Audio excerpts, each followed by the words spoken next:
Bonjour à tous, bonjour les enfants, c'est Nathalie, animatrice sur l'école des Cassos. Nous avions réalisé sur une autre vidéo un jeu avec des bouchons de lait où nous avions inscrit des chiffres de 1 à 10 et nous avions fait 2 séries. Avec ce même jeu, voilà, avec ce même jeu, tu peux faire aussi un jeu de memory avec les chiffres.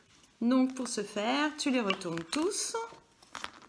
Alors, je vais les retourner et je vais mettre mon téléphone autrement. Voilà.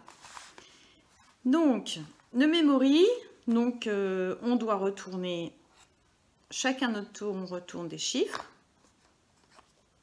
Voilà, là j'ai retourné le 5 et le 3. Donc, il faut que je me mémorise où est le 5, où est le 3.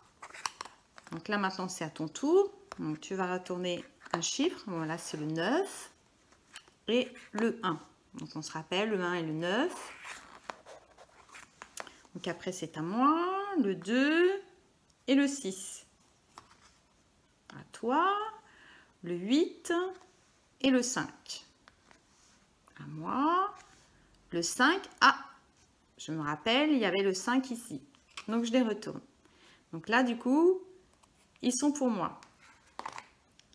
Et quand on gagne, on a le droit de rejouer. Donc, je rejoue. Le 2, ah, raté. Donc, voilà, le jeu de memory, chacun son tour. Et celui qui a le plus de bouchons avec lui, eh bien, c'est celui qui a gagné, bien sûr.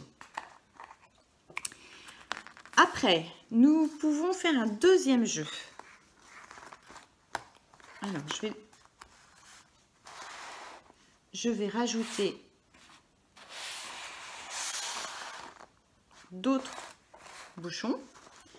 Je vais rajouter un divisé, un signe moins, un signe égal, un signe multiplié, un signe plus petit que ou plus grand que, et un signe multiplié, ou plus, non plus. En fait, j'ai fait plus et multiplié, mais selon comment tu les mets, ça pourra faire multiplier ou plus. C'est comme pareil, le signe plus petit que ou plus grand que, tout dépend comment tu le mettras, mais ça fera donc plus grand que, ça fera le même bouchon pour les deux signes. Donc, dans ce cas, on va retourner nos bouchons. Voilà.